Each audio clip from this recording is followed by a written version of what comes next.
வணக்கம். இன்றைக்கி ஜானோஸ் கிச்சனில் அவலில் ஸ்வீட் செய்யலாம். நான் அதுக்காக லேசான அவல் ஒரு கப் அளவு எடுத்திருக்கேன். இதை ஓலை அவல்னு சொல்லுவாங்க. கொஞ்சமாக முந்திரி, திராட்சை, பாதாம் எடுத்திருக்கேன். 3 ஏலக்காய் எடுத்திருக்கேன்.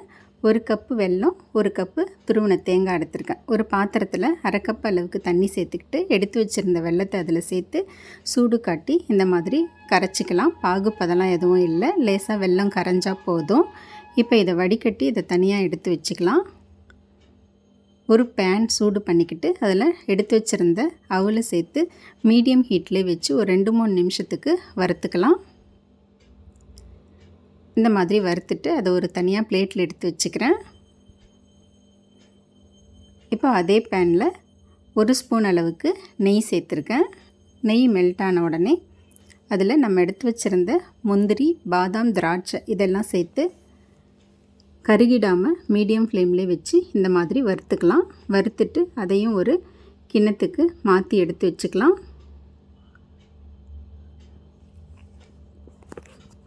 இப்போ அந்த பேனில் மீதி இருக்கிற நெய்யில் 1 கப்பு துருவின தேங்காய் கொஞ்சம் நல்லா நெத்தாக இருக்கணும். தேங்காவை வறுத்துக்கலாம். அதோட ஈரத்தன்மை இல்லாத அளவுக்கு இந்த மாதிரி ட்ரையாக வறுத்துக்கலாம். வறுத்த பிறகு நம்ம கரைச்சி வச்சுருந்த வெள்ளைக்கரைசலை அதில் சேர்த்துக்கணும். சேர்த்துட்டு மீடியம் ஃப்ளேம்லேயே வச்சு ஒரு 2 நிமிஷத்துக்கு நல்லா கலந்து விட்டுடுறேன். இந்த மாதிரி கலந்து விட்ட பிறகு இதில் நம்ம வறுத்து வச்சுருந்த அவலையும் எடுத்து அதில் சேர்த்துக்கணும்.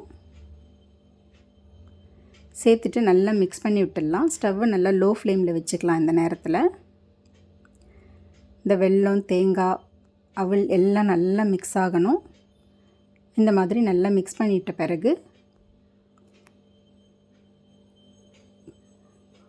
பொடி பண்ண ஏலக்காவை அதில் சேர்த்துக்கலாம்.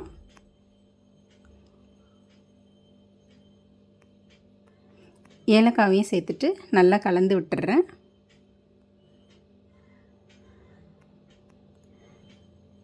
இந்த மாதிரி கலந்து விட்டுட்டு நம்ம நெய்யில் வறுத்து வச்சுருந்த முந்திரி, பாதாம், திராட்சையை அதில் சேர்த்துக்கலாம்.